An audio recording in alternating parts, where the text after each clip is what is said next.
बाबा धाम जिसको हम कहते हैं।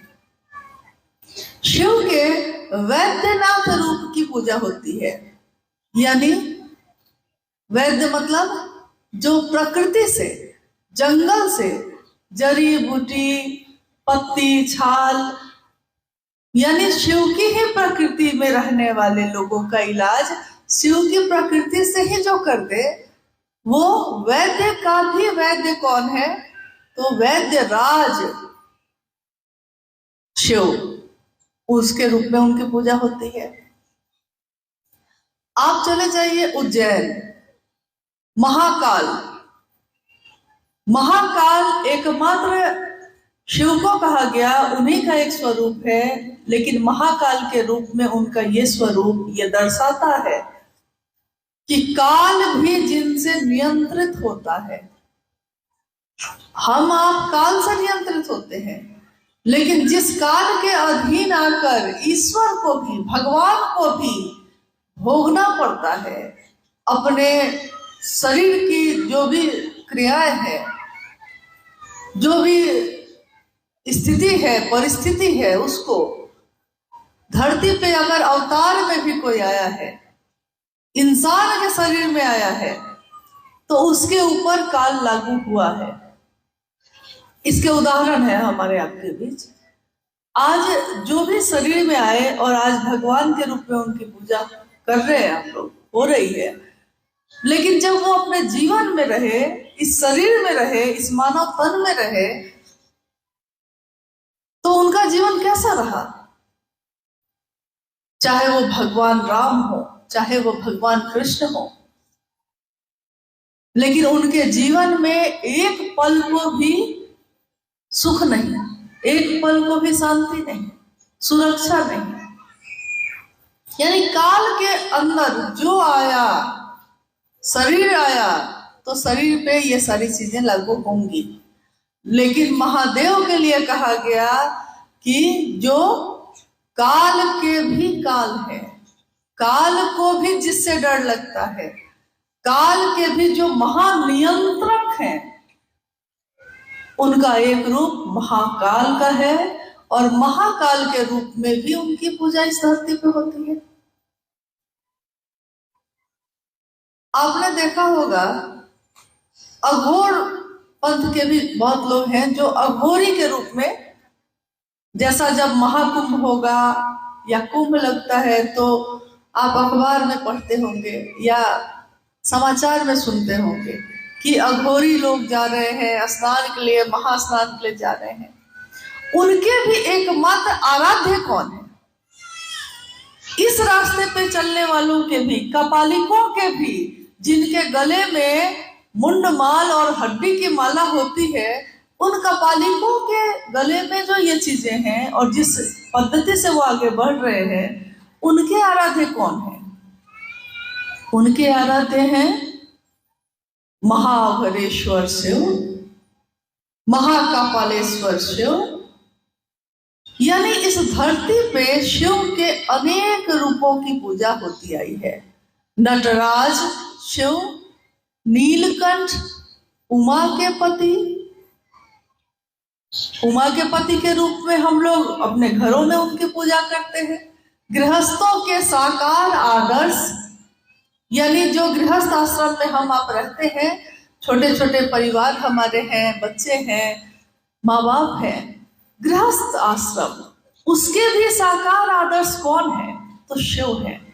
गृहस्थों के साकार आदर्श सिर्फ शिव को कहा गया।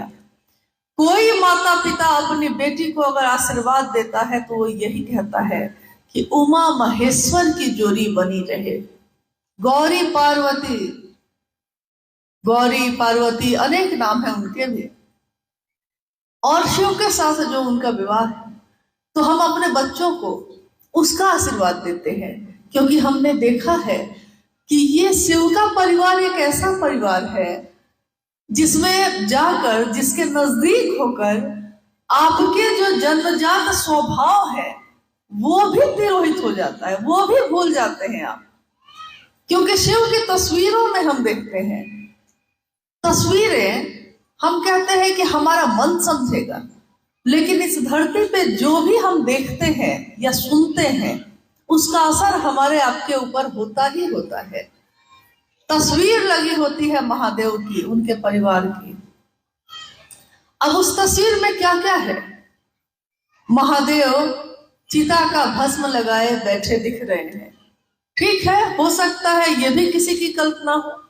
महादेव को किसने देखा किसने नहीं देखा कोई नहीं जानता। कोई ऐसा नहीं है इस धरती पे जो कह सकता हो कि मैं जानता हूं महादेव को पूरा का पूरा। यह हो ही नहीं सकता, क्योंकि शिव की अवधारणा ऐसी नहीं। शिव का परिवार जिसमें हम देखते हैं कि शिव का वाहन है नंदी यानी बैल। मां पार्वती शिव की शक्ति भगवती स्वयं बैठे हैं। शेर उनकी सवारी है।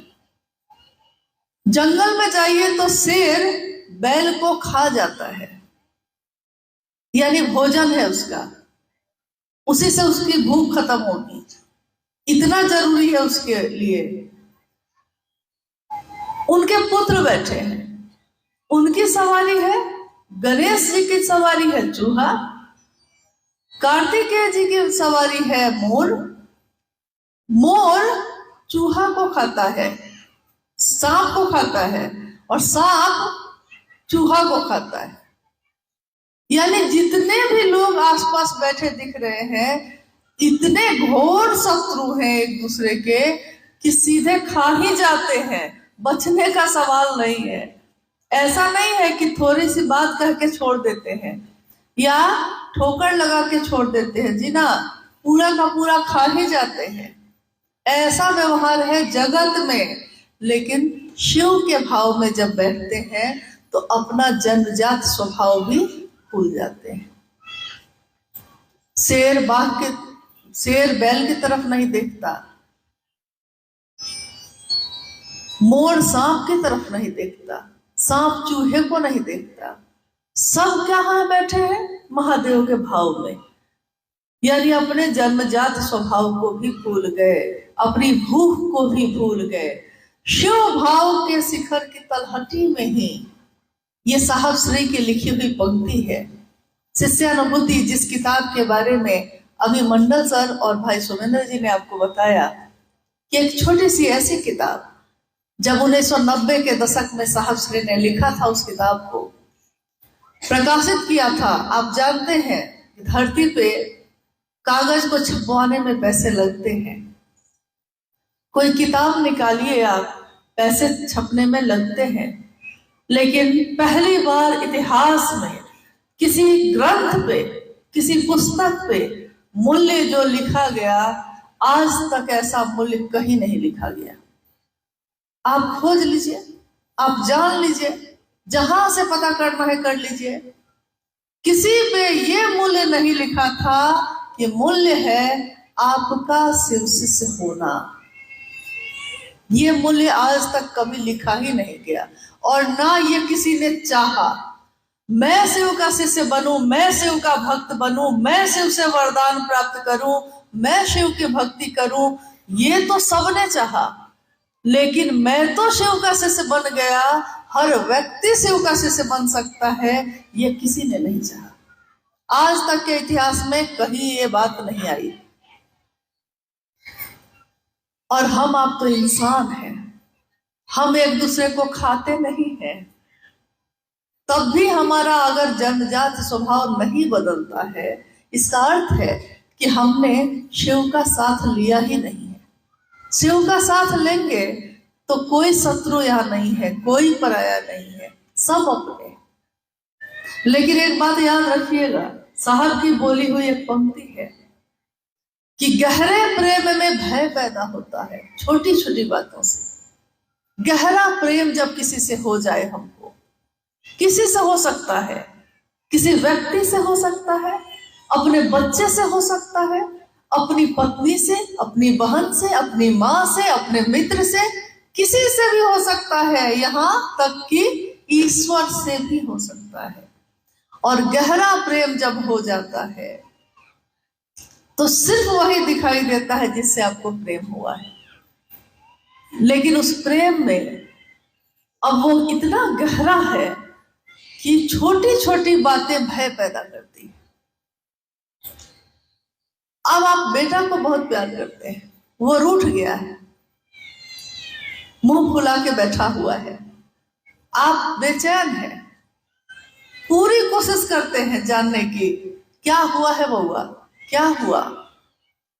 आपको नींद नहीं आ रही है, उसका चेहरा उतरा हुआ क्यों है, आपको नींद नहीं आ रही, क्यों? भय पैदा हो रहा है कि हमसे छूट तो नहीं गया, हमसे रूठ तो नहीं गया, कहीं हमको छोड़ तो नहीं देगा। यानी जिससे आपका मन जितने गहराई से जुड़ेगा, सोच लीजिए कि अगर छोटा सा झटका भी लगेगा तो चोट कितनी बड़ी लगेगी, लगती है कि नहीं? छोटी सी चोट भी आपको कस के लगेगी। हम अपनी बात कहते हैं, मेरे 2 बच्चे हैं, एक दिन मेरे एक बच्चे ने बस रूखा बोला मुझसे, बस और कुछ नहीं, बस थोड़ा सा रूखा बोला और मेरी आंखों में आंसू आ गए। मुझको लगा कि क्या हुआ, और तब मुझको लगा साहब के उस दर्द का थोड़ा सा अंदाजा हुआ कि साहब ने कहा कि इस धरती पे जो भी शिव का शिष्य है आज या आने वाले समय में जो बन रहा है, यहां तक कि उन्होंने कहा कि राजस्थान के मरुस्थल में भी, राजस्थान के रेगिस्तान में भी किसी ने जो मुझसे कभी मिला भी नहीं है और शायद इस जीवन में मिलेगा भी नहीं, उसने भी अगर शिव को अपना गुरु कहा है, उसने अगर कहा है कि शिव मेरे गुरु है, तो वो मेरे कलेजे का टुकड़ा है। तो उस क्षण में मुझको ये लगा कि जो उनके कलेजे के टुकड़े हैं, हम सभी शिव के शिष्य, हमारा छोटा से छोटा ऐसा कृत्य, ऐसा काम, ऐसी बोली जो शिव की तरफ चलने से किसी को विमुख कर सकता है, हटा सकता है, सोचिए उनके कलेजे पे कितनी चोट लगती होगी आज भी, क्योंकि शरीर मरता है, वो दिव्यात्मा नहीं, वो शिव का अंश नहीं। हम गाते हैं मरणशील काया है, लेकिन ये आत्मा नहीं मरती, कभी नहीं। जो शिव की ऊर्जा लेके आया है उसका मरण हो ही नहीं सकता, और वो जीवंत है आज हम सबों के बीच, आपके दिल में, मेरे दिल में, हर दिल में शिव के साथ धड़कते हैं साहब भी और दीदी भी। तो हमारा छोटा से छोटा कृत्य उनको कैसे चोट पहुंचाता है, क्योंकि उन्होंने अपने शिव के कारण हम सभी से गहरा प्रेम किया है, इतनी परवाह की, इतनी परवाह की कि जितनी किसी ने नहीं किया आज तक। हमारे जीवन में बहुत लोग हैं, कोई हमको प्यार करता है, कोई नहीं करता, क्योंकि सारे के सारे लोग आपको प्यार करें ये इस जगत में नहीं हो सकता। लेकिन साहब ने कोई शर्त नहीं रखी, क्योंकि प्यार में कोई शर्त नहीं होती। उन्होंने कभी शर्त नहीं रखी कि तुम ऐसा बन के आओगे तब हम तुमको मानेंगे, तुम मेरे लिए इतना करोगे तब हम तुमको प्यार करेंगे। उन्होंने तो बस एक ही बात कही, तुम शिव के लिए करोगे, तुम शिव का नाम लोगे और तुम मेरे कलेजे का टुकड़ा होगे। इतना गहरा प्रेम। इसलिए हम सभी शिव शिष्यों को हमारे गुरु की बात कैसे बढ़े, इस पे बात करना है, आगे बढ़ना है। लेकिन कौन क्या करता है, क्या नहीं करता है, दिन रात ये अगर हम करते रह गए तो हमारा मन धीरे धीरे गड्ढे की तरफ चलता चला जाएगा, और मुख्य जो रास्ता है जो साहब ने बनाया है, शिव शिष्यता का राजमार्ग, हम सभी उस रास्ते से भटक जाएंगे। एक बार जो भटक गए तो साहब की वो वाणी मुझको याद आती है, जो उस समय पटना में साहब रहते थे। 4A/60 क्वार्टर नंबर था, बोरिंग रोड में। शाम की चर्चा चल रही थी। साहब ने कहा, शिव की शिष्यता जो आज आपने पाई है, अगर इस जन्म में खो दिया फिर कभी नहीं पा पाइएगा, कभी नहीं पाइएगा, क्योंकि अगर अमूल्य निधि आपने पाई है और आपने अपने ही कृत्य से उसको पानी में डाल दिया। आपको हीरा मिला और आपने कंकड़ समझकर उसको नदी में फेंक दिया। तो पहले इस बात का एहसास तो हो जाए कि हमको मिला क्या, क्या बेशकीमती शिव की शिष्यता हमको आपको मिली, और क्या हमारे कुछ कहने से या करने से वो खो सकती है। क्योंकि गहरा प्रेम है, ये भय पैदा करेगा, और जितना करेगा उतना हम सावधान होंगे। हम अपने बात से किसी को चोट नहीं पहुंचाएंगे। हम किसी के लिए दो तरह का नहीं कर सकते, क्योंकि साहब दीदी ने नहीं किया, महादेव ने नहीं किया, तो महादेव के लोग कैसे करेंगे। अब हम शिव की अवधारणा की बात करते हैं, जो जगत में है, जिसके बारे में हम लोगों ने अभी बात की कि शिव के अनेक स्वरूप हैं। शिव की अवधारणा पे साहब ने जब भी कहा, उन्होंने कहा कि शिव को जानना, शिव तत्व को जानना ऐसा ही है जैसे एक घटना में 3 अंधे जा रहे थे, जिनकी आंखें नहीं थी, जो आंखों से देख नहीं सकते थे। 3 अंधे, आंखों से अंधे, रास्ते पे जा रहे हैं। सामने से एक हाथी आ रहा है। सरायकेला के लोगों ने हाथी तो जरूर देखा होगा क्योंकि साहब ने भी देखा था यहाँ। चांडिल में आए थे साहब, चांडिल के गुरुभाई गुरुआ ने, चांडिल में जो गेस्ट हाउस है, उस समय कहीं बाहर हम गए हुए थे, कहीं और गए थे शिव चर्चा में।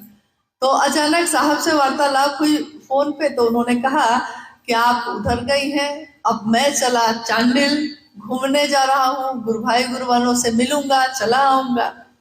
और वो चले आए चांडिल, और चांडिल में जब गेस्ट हाउस में रुके तो उसकी हालत एकदम खस्ता थी। गेस्ट हाउस की बाथरूम का दरवाजा भी टूटा हुआ, जगह जगह से ये, लेकिन तब भी अब साहब आ गए तो गुरुभाई गुरुवानों ने वहां व्यवस्था की। एक दिन रह के दूसरे दिन लौटे साहब। जब लौटे तो सारी कहानी पता चली। पता चला कि बाथरूम में जाइए तो सांप दिखाई दे रहा है, और सोने जाइए तो सिर्फ हाथी की चिंगार सुनाई दे रही है। तो नींद भी नहीं आई, और दूसरे दिन वो लौट गए।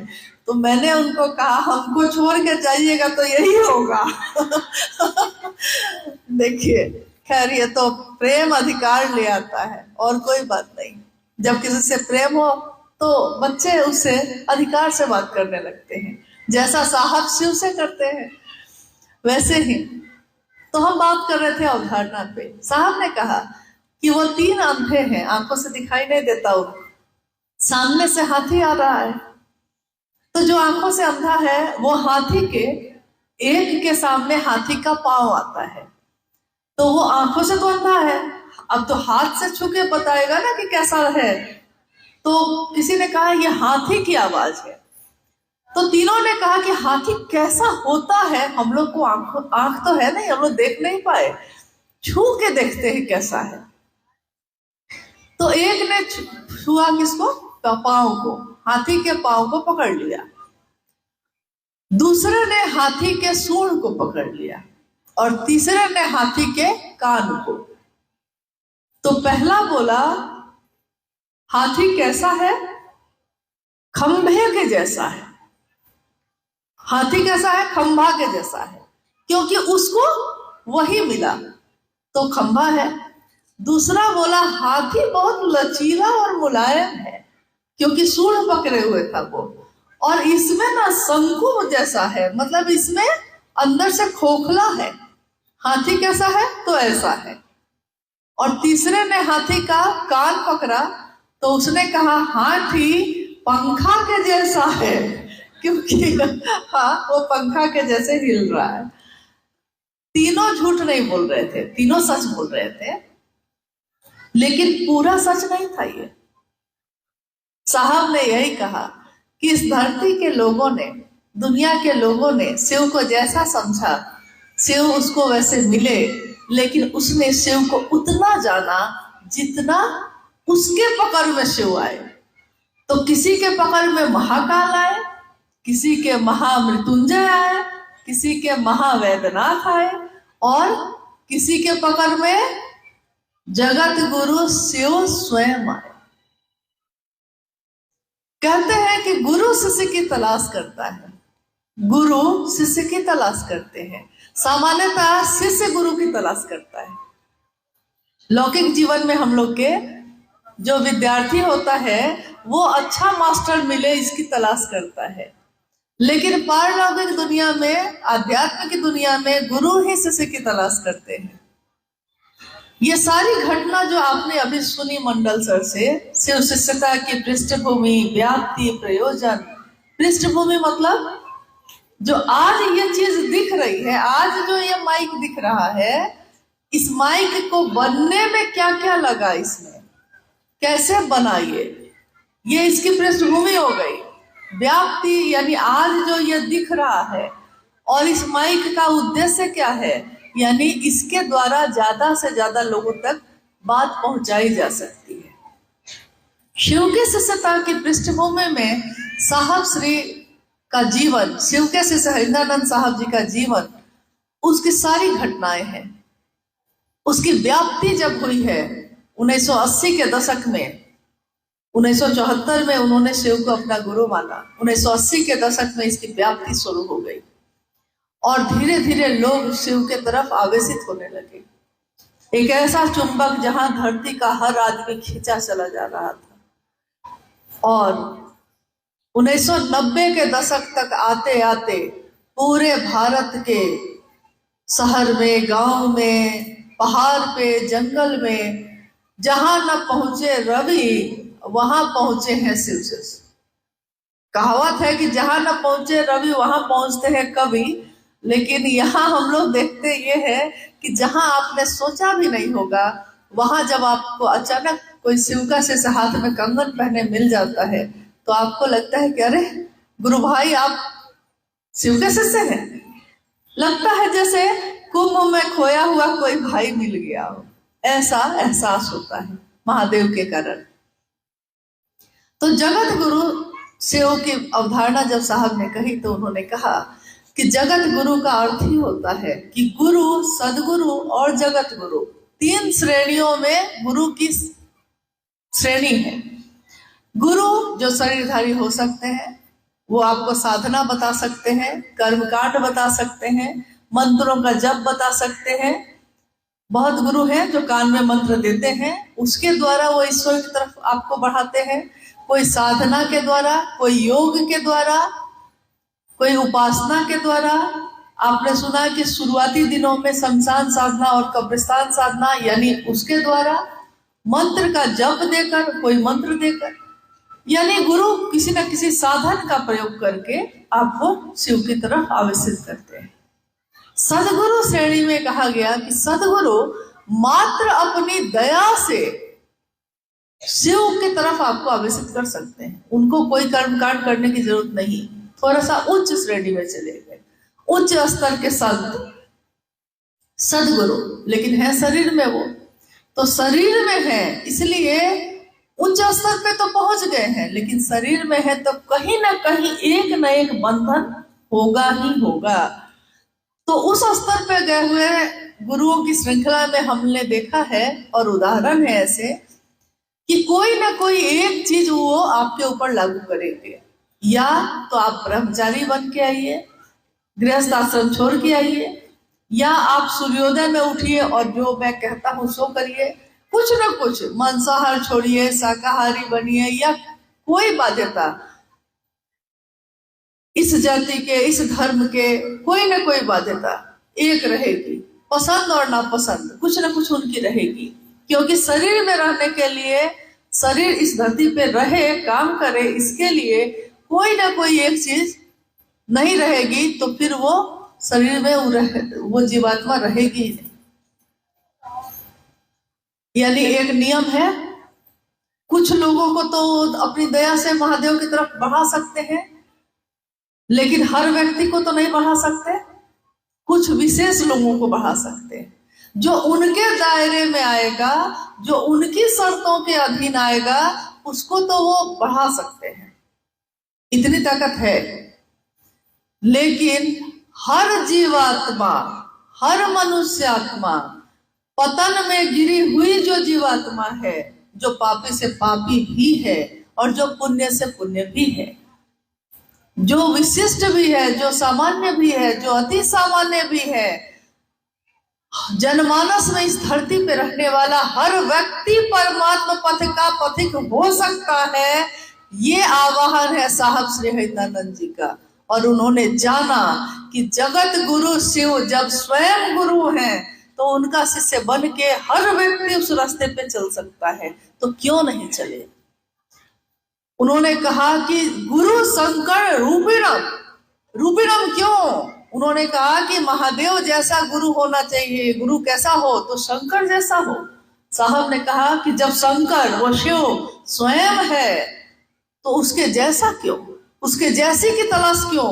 जब वो खुद मौजूद है तो हम सभी उससे खुद क्यों नहीं मिल सकते? क्योंकि हम सोचते हैं कि महादेव बहुत दूर है, महादेव तो भगवान है, हम उससे कैसे जुड़ेंगे, हमको आता ही क्या है। उन्होंने समझाया कि मनुष्य के सहज प्रेम से परमात्मा लभ्य है। मनुष्य के सहज प्रेम से कोई विशेष कर्मकांड की जरूरत नहीं है। आपके मन का भाव, आपके मन का जो सहज प्रेम है, आप उसी से महादेव से जुड़ सकते हैं। और उस सहज प्रेम से जुड़ने के लिए उन्होंने इन 3 सूत्रों का निरूपण किया, जिसके बारे में आप सुन रहे हैं। अगर महादेव के तरफ मेरा मन आवेशित नहीं है, मान लीजिए, जरूरी तो नहीं है कि महादेव से हमको प्रेम पैदा हो जाए। जगत के लिए प्रेम है, अपने बच्चों के लिए है, अपनी खेती के लिए है, अपने जायदाद के लिए है, अपने पैसे के लिए है, लेकिन महादेव से प्रेम पैदा हो जाए ये सामान्य नहीं है, ये असाधारण बात है। ये बड़े बड़े तपस्वी नहीं कर सके, तो ये कैसे होगा?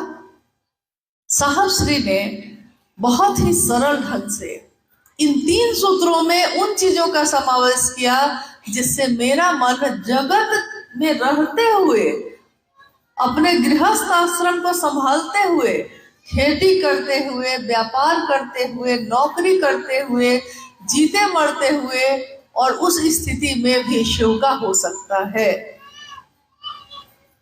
शिव से जुड़ सकता है। हम कहेंगे कि तीनों सूत्र में बड़ा साधारण तो बात है, कोई खास बात तो है नहीं। जब हम सुनते हैं 3 सूत्र मतलब, तो हम कहते हैं कि बस दया मांगनी है, चर्चा करना है और नमन करना है, बस 3 ही चीज तो करनी है। तो जिसको हम कहते हैं कि वो भी समझता है कि अच्छा दया, चर्चा, नमन, बस ना, और कुछ नहीं ना। बस तो ऐसे कहता है जैसे उसको लगता है कि ये तो हम कर ही लेंगे, लेकिन जब वो करने लगता है तब उसको लगता है कि ये इतना आसान नहीं है। महादेव की दया के आश्रय में चले जाना आसान है ये, क्योंकि जब तक हमारी एक उंगली भी काम करती रहती है हम दूसरे का सहारा नहीं लेते हैं। वास्तविकता यही है। भले हम बोली में बोलते हैं, लेकिन अगर एक पैर भी मेरा काम करता रहेगा, दूसरा सहारा देने आएगा, हम उसका सहारा नहीं लेते हैं। अगर थोड़ा भी मेरा दिमाग काम करता रहे तो हम दूसरे के सहारे नहीं होते हैं।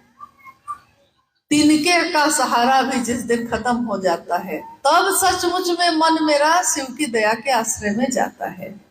जैसा आपने घटना सुनी अभी, अब आप कितने ध्यान से सुन रहे थे ये तो मुझको नहीं मालूम, क्योंकि कोई अच्छी से अच्छी बात भी कही जाए और आपका मन अगर यहाँ नहीं हो, देखिए मन का क्या खेला है, सब मन और भाव का ही खेला है।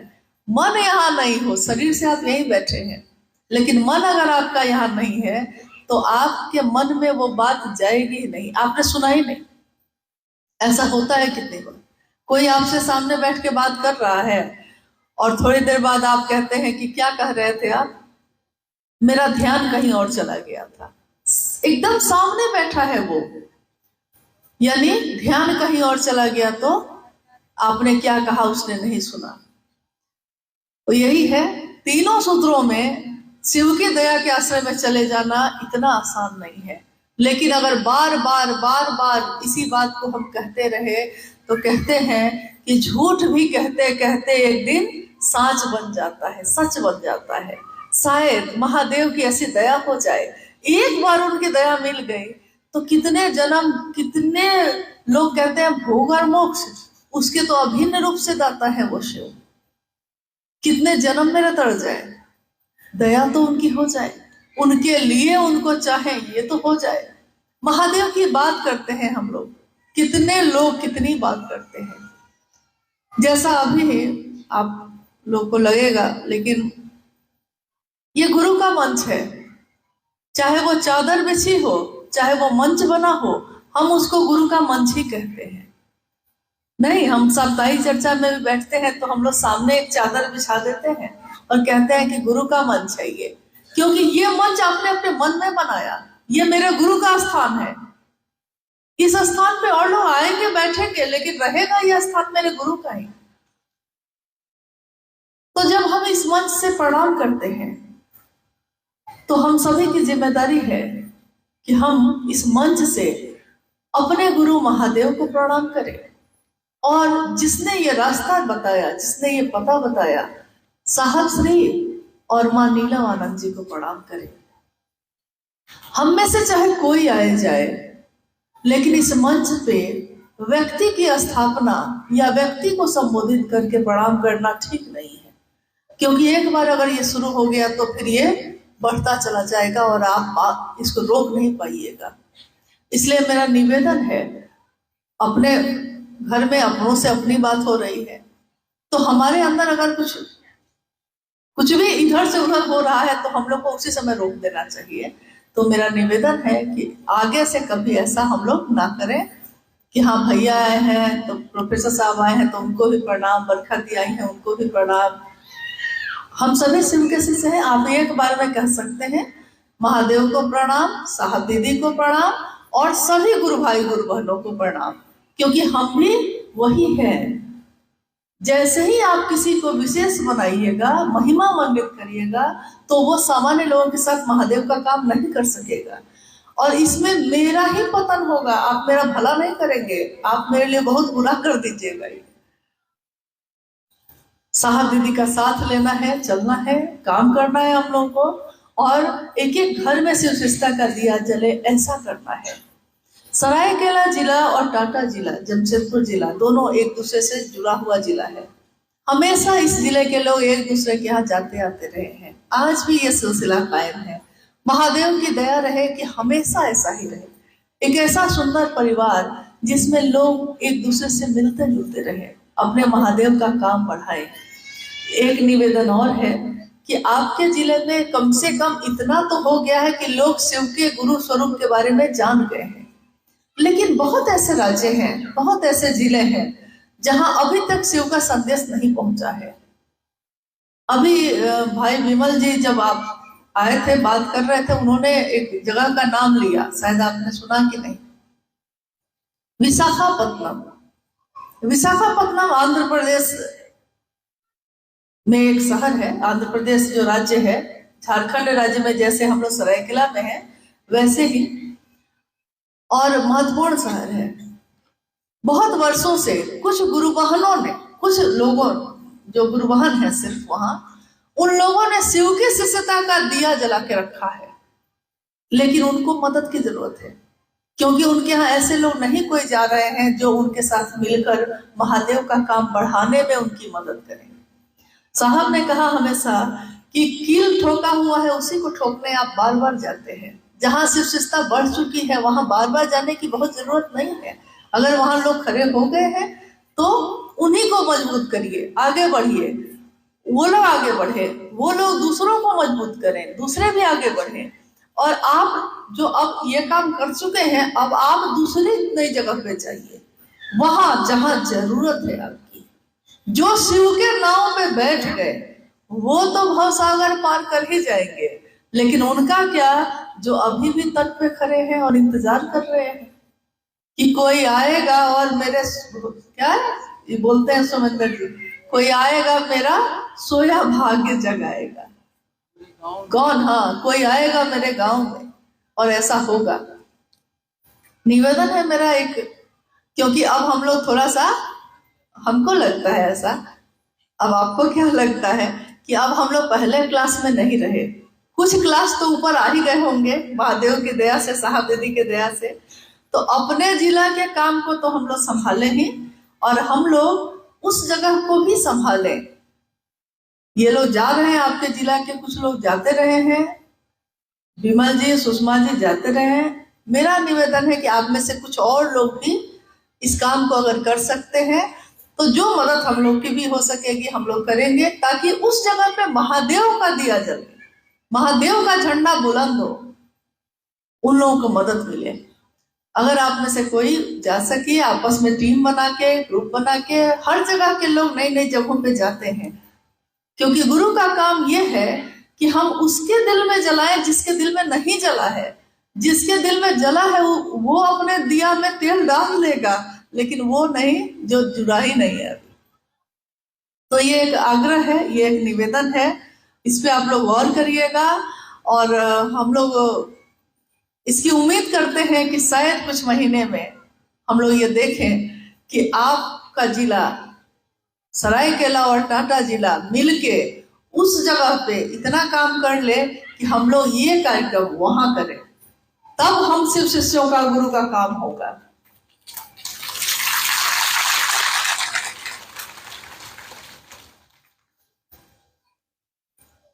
ताली बजाने का दो कारण होता है, एक तो सामने जो बोल रहा है उसको चुप कराना है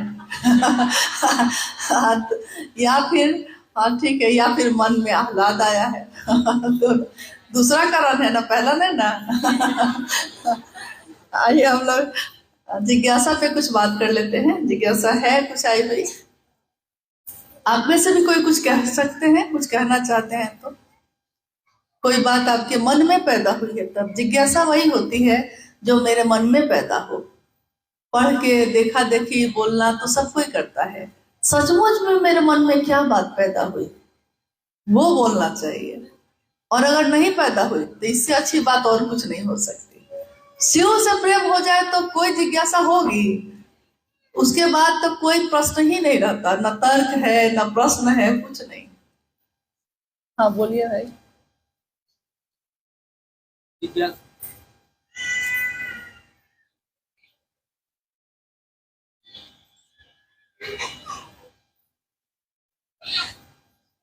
समय थोड़ा ज्यादा हुआ है, तो जैसा मंडल सर ने कहा कि भूख लग गई होगी आप लोगों को, तो हम लोग को भी लगी है, लेकिन बहुत मुश्किल से एक बैठक का आयोजन हो पाता है और इसमें काफी मेहनत आप लोगों की लगती है। तो इसके लिए अगर आधा घंटा आगे बढ़ रहा है तो कोई दिक्कत तो नहीं है हाँ, जिज्ञासा है, अध्यात्म क्या है, इसके संदर्भ में कृपया बताया जाए। अध्यात्म क्या है? अध्यात्म क्या है, जैसे हम लोग सुनते हैं ना अपने यहाँ कि धर्म, बहुत तरह के धर्म, कोई कहता है हिंदू एक धर्म है, मुस्लिम एक धर्म है, सिख एक धर्म है, लेकिन जैसे ही हम कहते हैं अध्यात्म, तो अध्यात्म का अर्थ ही होता है कि ये अब जाति और धर्म की बात नहीं हो रही है। इसीलिए शिव की शिष्यता के लिए साहब ने कहा कि शिव की शिष्यता जाति, धर्म, संप्रदाय, वर्ण, लिंग से परे है। यानी ये सारी चीजों से ऊपर जाकर कोई चीज अगर आपको मिली है तो वो है शिव की शिष्यता, यानी आध्यात्म की दुनिया में आपने कदम रखा है। आध्यात्म का शब्द आते ही, ये इसका अर्थ आते ही, इसका अर्थ होता है अपने आप को जानना। आपके अंदर जो एक अंश है, एक ऊर्जा है शिव का, उसको जानना, उसकी खोज, मैं कौन हूं, कहां से आया हूं, कहां जाऊंगा, क्यों आया हूं। साहब ने कहा कि जो शिव की ऊर्जा है वो जब किसी मनुष्य में उतरती है, उसी ऊर्जा को हम मनुष्य आत्मा कहते हैं। महादेव की वही ऊर्जा, शिव की वही ऊर्जा किसी जीव में उतरती है तो हम जीवात्मा कहते हैं। और शिव की वही ऊर्जा जो परम ऊर्जा में है उसको हम कहते हैं परमात्मा। ये अलग नहीं है, जैसे बिजली अलग नहीं है। नदी में बिजली पैदा हुई है वो भी बिजली है, ट्रांसफार्मर में जो बिजली आई है वो भी बिजली है, पतले पतले तारों में जो गुजरी है वो भी बिजली है। ये है सब बिजली ही। लेकिन मात्रा, पावर अलग अलग है, ताकत अलग अलग है। पतले से तार की बिजली में अगर आपका हाथ सट जाए, हो सकता है आप जीवित बच जाइए, झटका लग जाए और आप जीवित बच जाइए। लेकिन अगर ट्रांसफार्मर के नीचे खड़े हैं और 440 वोल्ट गुजरा है और वो तार टूट के गिर जाए, तब क्या होगा? तब तो बचने का कोई चांस नहीं। और जहां बिजली पैदा ही हो रही है वहां तो कुछ बचेगा ही नहीं, नहीं जा ही नहीं पाइएगा, बचेगा ही नहीं कुछ। यानी ऊर्जा वही है, परम सत्ता में है तो परमात्मा, और मनुष्य में आई है तो मनुष्य आत्मा। अध्यात्म का अर्थ होता है उसको जानना जो आपके अंदर है।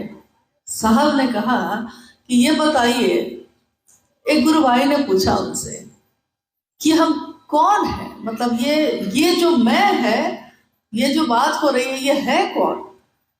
तो साहब ने कहा कि ये बताओ, तुम्हारे दोनों हाथ काट दिए जाए और नए हाथ लगा दिए जाए, तब भी तुम रहोगे कि नहीं?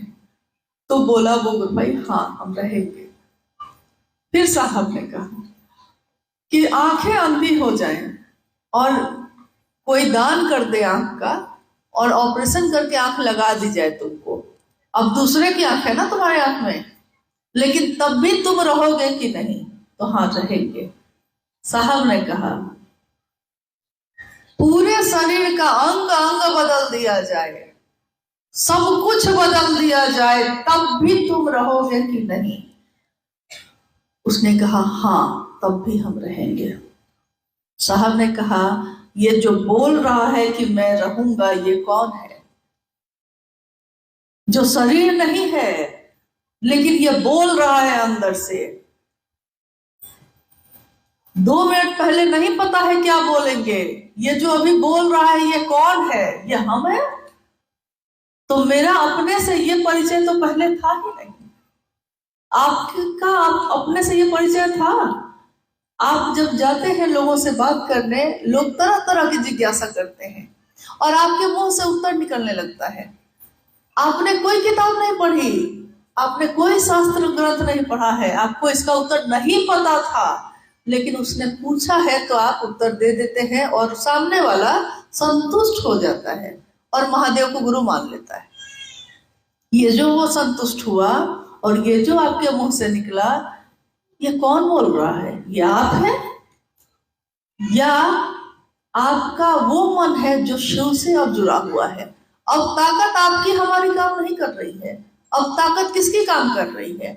जिससे आपने अपना,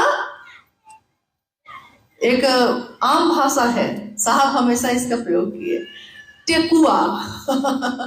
हाँ, अगर बिजली का सप्लाई नहीं मिल रहा है तो टेकुआ देखे हो, बिजली का तार का, घर में अंधेरा छाया है, टेकुआ फंसाओ महादेव से, मतलब तार उसमें जोड़ दो तो बिजली आ जाएगी, रोशनी हो जाएगी।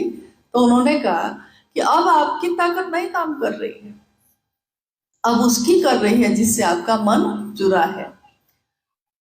आओ चले शिव की ओर एक पुस्तक है, आप में से जरूर बहुत लोगों ने पढ़ा होगा इसको या सुना होगा।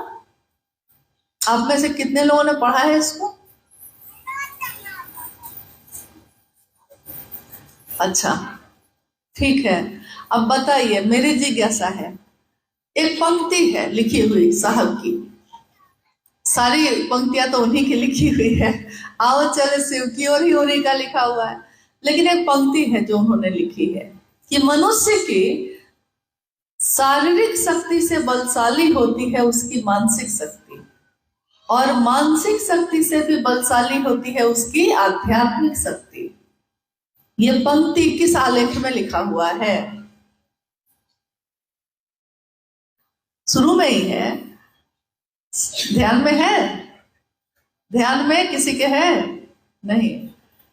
एक आलेख है उसमें शिव का गुरुपद, उसी में है, लेकिन इसकी व्याख्या उन्होंने जो की है वो भूलने वाली नहीं है। वो क्या है व्याख्या? मनुष्य की शारीरिक ताकत यानी आपके जो शरीर की ताकत है उससे आप क्या उठा सकते हैं ये बताइए। आप एक सोफा को अकेले उठा सकते हैं? कुर्सी उठा लीजिएगा अगर उतनी भी ताकत हो तब। अभी हम लोग रांची में थे और चर्चा चल रही थी, सामने एक छोटा सा स्टूल रखा हुआ था, हम बैठे थे, मंडल सर बैठे थे, शिव चर्चा चल रही थी। तो मंडल सर ने उस टेबल को चाहा कि मेरे तरफ वो बढ़ाए, तो हाथ तो वो लगाए लेकिन बढ़ा नहीं सके, छोटा सा टेबल, वो भी वो हाथ से नहीं ढकेल सके। तो उन्होंने कहा कि मेरी इतनी ताकत है कि मैं एक टेबल भी आगे नहीं बढ़ा सका। देखिए शरीर की ताकत एक दिन काम करना बंद करेगी, करेगी करेगी। और यही वो है जो एक समय ऐसा था कि पहलवान की तरह शरीर था। शरीर की ताकत तो कम ज्यादा होती रहती है, कभी कम होगी कभी ज्यादा। बीमार है तो हम ही लोग, जवान भी आदमी कोई है अगर बीमार हो गया तो उसकी ताकत काम नहीं करती। लेकिन मन की ताकत शारीरिक शक्ति से भी बलशाली होती है उसकी मानसिक शक्ति। मन से तो आप पूरा हॉल को उठा लीजिएगा, नहीं उठा लीजिएगा। मन से तो यहाँ बैठे बैठे सोचेंगे पूरा पहाड़े उठ के वहां से वहां चल जाए, लेकिन शरीर से उठाना संभव नहीं है।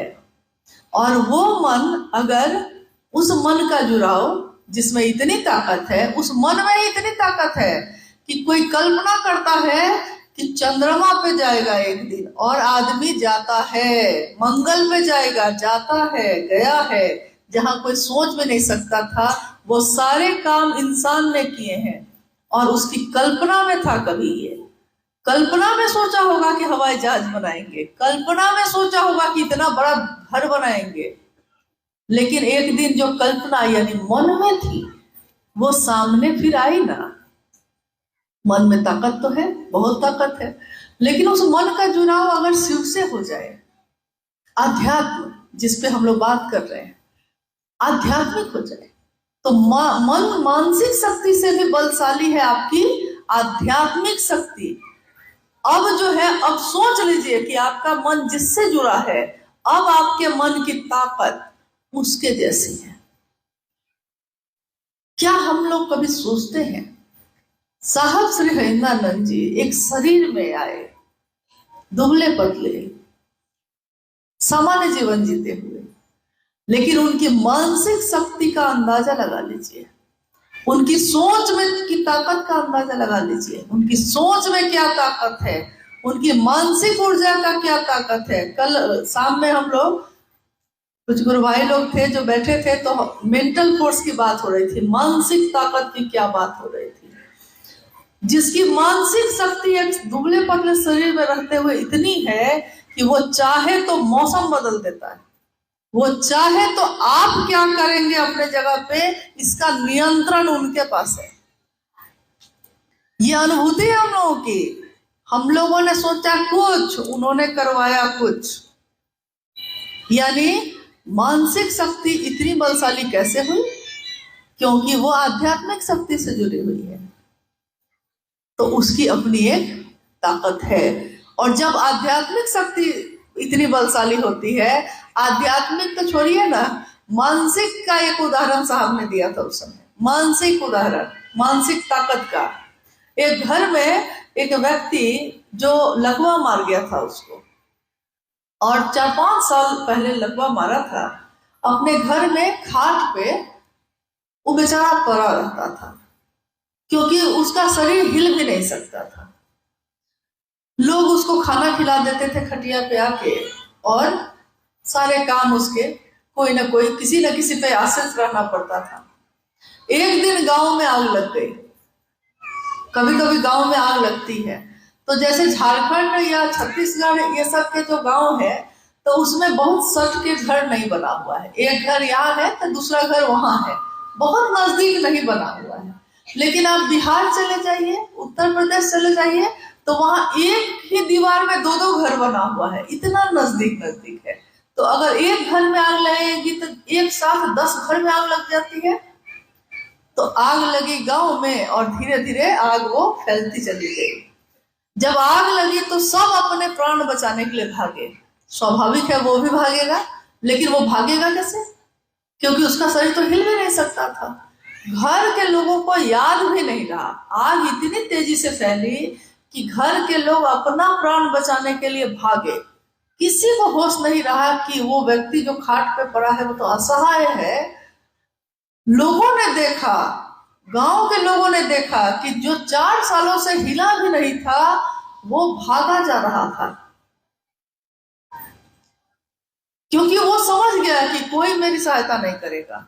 जब तक कोई करता रहा वो निर्भर रहा, और जिस समय उसको लग गया कि कोई मेरी मदद नहीं करेगा, उसने मतलब जो उसके आराध्य थे उसने उसको पुकारा, और मानसिक ताकत उसकी इतनी मजबूत हुई कि उसका शरीर जो लकवा मारे हुए था 4 साल से, हिल नहीं रहा था, खड़ा हुआ और दौड़ गया। मन के हारे हार है, मन के जीते जीत। मन अगर मजबूत है तो आपके शरीर पे उसका असर पड़ता है। इसीलिए शिव के चर्चा में जाने पे हमारी बीमारियां ठीक हो जाती है। तबीयत खराब है, घर में पड़े हुए हैं, कोई जबरदस्ती आके बुला के ले जाता है, और जब लेकर चला जाता है तो वहां जाके हम लोग एकदम ठीक हो जाते हैं। फिर घर आते हैं तो फिर बिस्तर पकड़ लेते हैं। घर के लोग कहते हैं अभी अभी शिव चर्चा के लिए तबीयत ठीक हो गई थी, घर में वही मामला है। मामला यही है, किसके सानिध्य में हम रहे, किसके साथ हमने रहना सीखा है। तो महादेव के साथ रहना सीखा है तो क्या करना है? साहब का संदेश साफ है, बनो तो शिव, रहो तो शिव, और जियो तो शिव, यानी शिव की तरह ही होना है। अब आप खुद पता करिए कि शिव कैसा है। आपके संपर्क में वो शिव जैसा आएगा, उतना भर भी अगर हम अपने जीवन में उतार लेंगे, मेरा मन जितना भर महादेव के नजदीक हुआ है, जितना मेरे मन ने समझा है, उतना भर भी अगर हम अपने जीवन में उतार लेंगे तो क्या होगा? ये दुनिया शिवमय हो जाएगी। एक व्यक्ति बदलेगा तो परिवार, परिवार बदलता है तो समाज, समाज बदलता है तो दुनिया। और साहब दीदी ने यही सपना तो देखा है, ये पूरी दुनिया शिवमय हो। उन्होंने यही सपना तो देखा है कि मैं नहीं जानता कि संसार की दशा और दिशा शिव के बगैर कैसी होगी, लेकिन मैं ये जानता हूं कि शिव के साथ ये मानवता, ये सृष्टि सबल होगी, सुवासित होगी, शिवमय होगी। तो आइए हम सभी जो इस बैठक का आयोजन सबने मिलकर किया है, इसका एक उद्देश्य हो, और इस उद्देश्य की पूर्ति हम सभी के द्वारा हो। कभी ये मत सोचिए कि दूसरा करता है तो मुझको करने की क्या जरूरत। भोजन एक आदमी बनाता है लेकिन खाना सबको पड़ता है। आप भोजन भले कोई बना दे, लेकिन बिना खाए आपकी भूख खत्म नहीं होती। इसी तरह महादेव के लिए कोई आगे बढ़े अलग बात है, लेकिन उस महादेव से मेरा रिश्ता है, आपका रिश्ता है, जितना भर है। और आप करिएगा एक, आप चलिएगा 1 कदम और वो 100 कदम चलता है। वो शिव हजार हजार पांवों से चलता है। ये साहब की वाणी, उन्होंने ही कहा, वो शिव, वो महादेव हजार हजार पांवों से चलता है। ये किसके पांव हैं? ये आपके पांव हैं जो चल रहे हैं। वो शिव हजार कानों से सुनता है, वो शिव हजार आंखों से देखता है। ये किसकी आंखों से महादेव देखता है? वो उसी की आंखों से देखता है जिसको उसने बनाया है, जो उसके द्वारा बनी हुई रचना है। ये दुनिया, इस दुनिया में रहने वाले लोग, और ये दुनिया कौन है? ये महादेव की दुनिया है। इस दुनिया में हम और आप रहते हैं, लेकिन हमारी आपकी दुनिया में वो महादेव नहीं रहता। साहब की पीड़ा का यही एक कारण है। वो महादेव हमारी दुनिया में क्यों नहीं रहता? हम तो उसकी दुनिया में रहते हैं, और उसने कोई शिकवा नहीं किया, कभी कुछ नहीं कहा। आइए हम सभी शिव के शिष्य अपने गुरु शिव की स्थापना, अपने गुरु शिव का झंडा बुलंद करने के लिए आगे बढ़े। अब इस बढ़ने में, शरीर में हम आए हैं तो हमारी मौत होगी, मेरी भी होगी, आपकी भी होगी, होनी ही है, तय है। जन्म लिया है तो जाएंगे ही जाएंगे। लेकिन आपने देखा है, अगर देश का झंडा बुलंद होता है, एक सिपाही अगर गिरने लगता है तो दूसरा सिपाही उस झंडे को थाम लेता है, गिरने नहीं देता।